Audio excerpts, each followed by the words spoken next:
जिल्हा परिषद हायस्कूल इस्लापूर, तालुका किनवट, जिल्हा नांदेड तर्फे इयत्ता 10वीच्या सर्व विद्यार्थ्यांचं हार्दिक स्वागत. आपण इयत्ता 10वीचा गणित भाग 2 हा विषय शिकत आहोत आणि भाग 2चा आपला धडा पहिला सुरू आहे. धडा पहिल्याचा आज आपण 12 तास घेत आहोत. म्हणजे इयत्ता 10वी गणित भाग 2 धडा पहिला तास क्रमांक 12. 11व्या तासामध्ये असं आपण सराव संच 1.4 बघतो. तर आज आपण सराव संच 1.4 मधले थोडे उर्वरित गणिते घेणार आहोत आणि उद्यापासून आपण धडा दुसरा सुरू करणार आहोत. आज जेवढे गणित होतील तेवढे घेऊ. तर गणित क्रमांक 4, त्रिकोण एलएमएन समरूप त्रिकोण पीक्यूआर. 9 गुणिले क्षेत्रफळ त्रिकोण पीक्यूआर बरोबर 16 गुणिले क्षेत्रफळ त्रिकोण एलएमएन. जर क्यूआर बरोबर 20 तर एमएन हे अगोदर लिहायचं खाली. 9 गुणिले क्षेत्रफळ त्रिकोण पी क्यू आर बरोबर 16 गुणिले क्षेत्रफळ त्रिकोण L M N. P Q R तिकडे नेऊ 16 इकडे आणू. 9/16 बरोबर क्षेत्रफळ त्रिकोण एल एम एन भागिले क्षेत्रफळ त्रिकोण पी क्यू आर. आता तुम्ही म्हणसाल 9 का तिकडे नेलं नाही?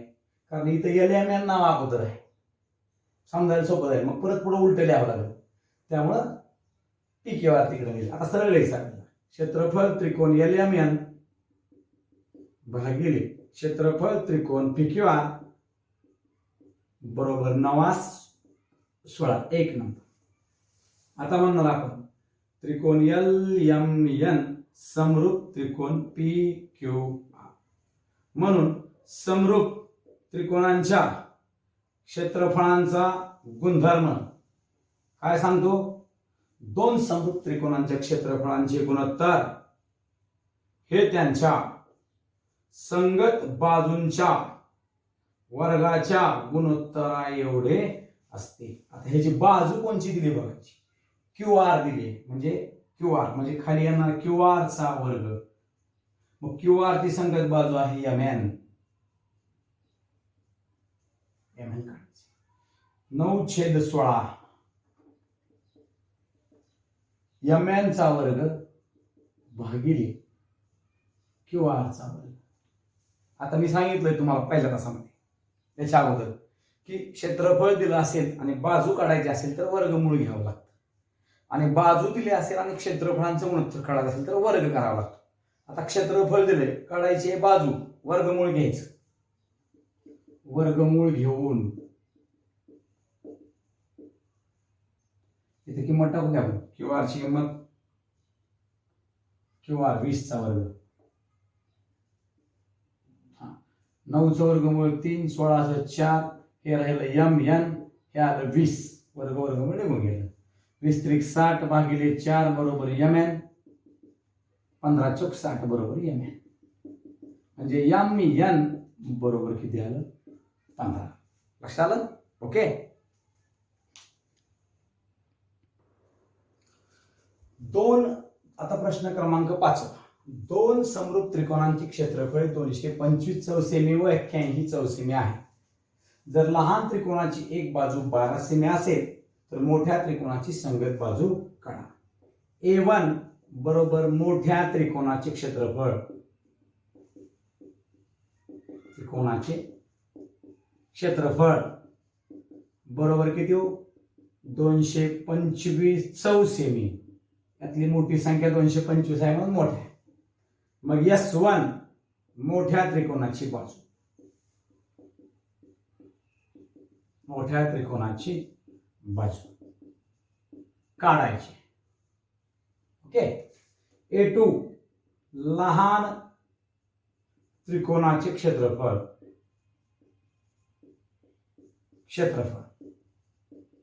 बरोबर 81 चौसेमी. मग S2 लहान त्रिकोणाची बाजू.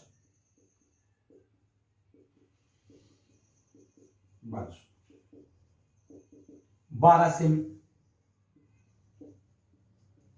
आता काय म्हणायचं बघा, त्रिकोण समरूप. त्रिकोण काय आहे? समरूप. म्हणून A1 भागिले A2 बरोबर S1 चा वर्ग S2 चा वर्ग. 225/81 S1 काढायचं, त्याचा वर्ग हा असा. S2 12चा वर्ग. आत्ताच बघितलं आपण की बाजू काढायची असेल, क्षेत्रफळ दिले असतील तर वर्गमूळ घेऊन 15 225 ह्याचं 9 हे S1 हे 12 म्हणजे 15 गुणिले 12 भागिले 9 बरोबर S1. S1 बरोबर 15 गुणिले 12 भागिले 9. 3 त्रिक 9, 3 5 15, 3 चौक 12, 5 चौक 20. म्हणजे S1 किती आलं 20. म्हणजे मोठ्या त्रिकोणाची संगत बाजू 20 सेमी आहे. शब्दामध्ये उत्तर, कारण प्रश्न जो होता तो शब्दामध्ये. ओके.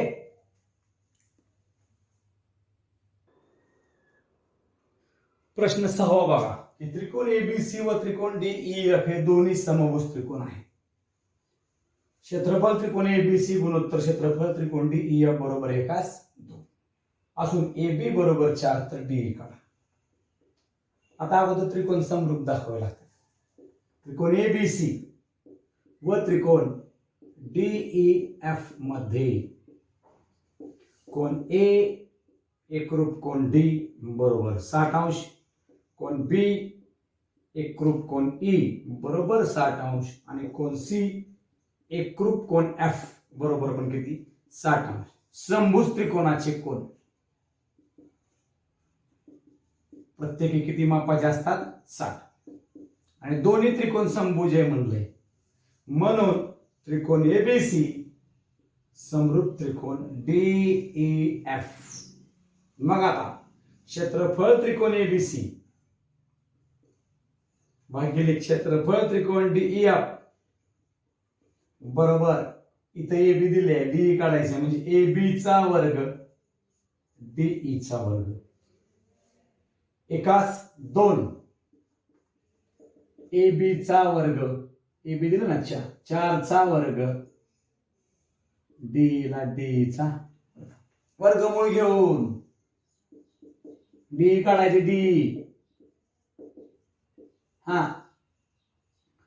1/2 बरोबर 4/डी म्हणजे डीई बरोबर 4/2. इकडं हे इकडं. ठीक आहे, समजलं. ओके. आता प्रश्न 7वा. पुस्तकामध्ये ते कृती पूर्ण कराय, पण आता कृती पूर्ण करत बसत नाही आपण, पूर्ण गणित सोडणार आहोत म्हणजे तुम्हाला ती कृती ऑटोमॅटिक पूर्ण होऊन जाईल. आकृतीमध्ये पीक्यू समांतर डीई, ही पीक्यू आहे ती डीई ला काय आहे समांतर आहे. क्षेत्रफळ त्रिकोण पी क्यू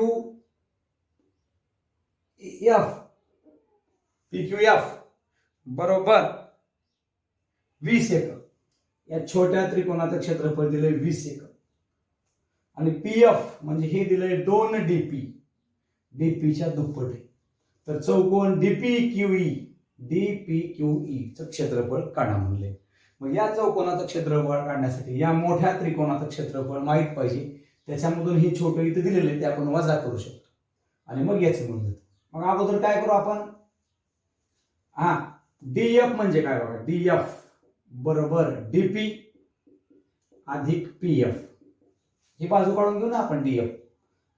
हा पण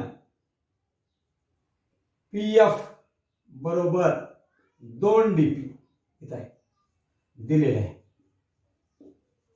डीएफ ला डीएफ, डीपी ला डीपी अधिक 2 डीपी, मग हे आलं 3 डीपी. डीएफ बरोबर 3 डीपी नंबर 1. आता त्रिकोण एफ पी क्यू, हा व त्रिकोण एफ डी मध्ये पीक्यू समांतर डी दिलेलं आहे. याचा अर्थ काय, हा कोन आणि हा कोन सारखा, हा कोन आणि हा कोन सारखा, हा तर त्यांच्यामधला सामायिक कोन, संगत कोन, संगत कोन. म्हणजे कोन एफ पी क्यू एकरूप कोन एफ डी ई व कोन F F P Q F D E आणि एफ क्यू पी एकरूप एफ ई डी संगत कोन. त्रिकोण झाले समरूप, म्हणून त्रिकोण एफ पी क्यू समरूप त्रिकोण एफ डी ई. आता पी क्यू एफ म्हणतो, त्रिकोण पी क्यू एफ समरूप त्रिकोण एफ डी ई. संगती लिहावं लागते अगोदर, संगती. इथं बघा, पी ला कुठला कोण आहे, डी आहे, म्हणजे पी ला डी, क्यू ला कोणचा आहे, ई, पी ई. मग राहिलं काय, एफ. इथं काय राहिलं, डी ई एफ. आता त्रिकोण समरूप, मग क्षेत्रफळ त्रिकोण पी क्यू एफ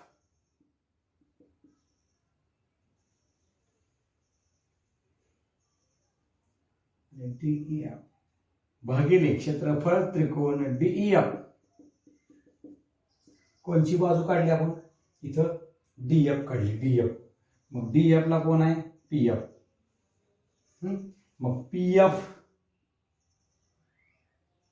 छेद पी एफ चा वर्ग भागिले डी एफ चा वर्ग.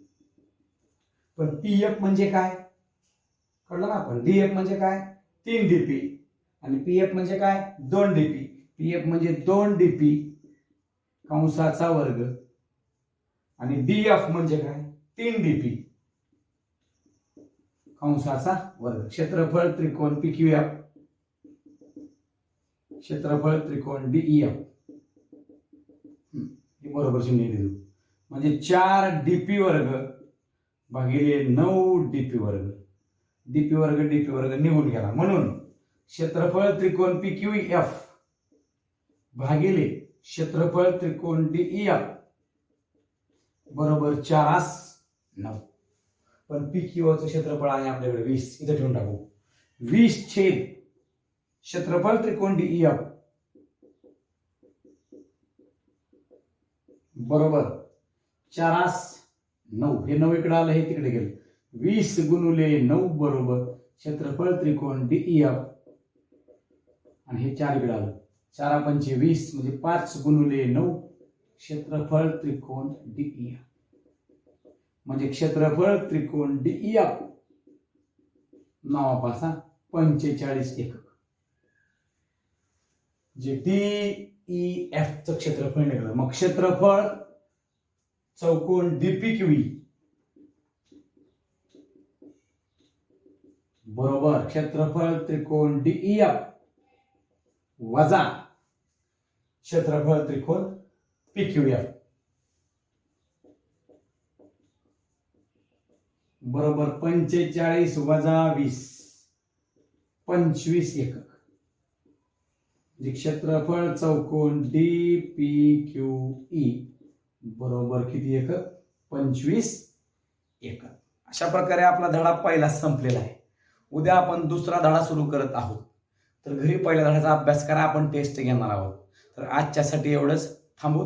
धन्यवाद.